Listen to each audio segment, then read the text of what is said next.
رائع تسلم هذه الجائزة، وأريد أن أشكر زملائي في الفريق والمدرب لأنه بدونهم لم أكن لأحصل على الجائزة.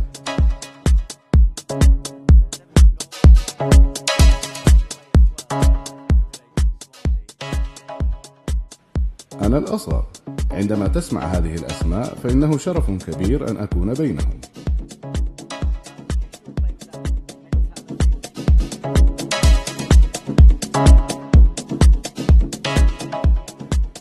أحاول، ولكني الآن لاعب محترف وعلي أن ألتزم بالشكل الذي يريده المدرب، ولكن نعم أحب أن ألعب كما تعودت.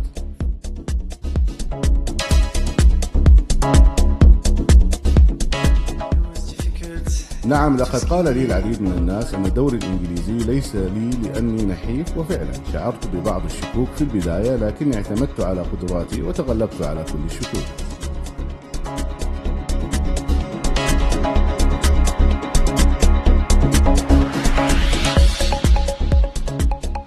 نعم، أهدي هذه الجائزة إلى أبي وإلى ابنتي الصغيرة.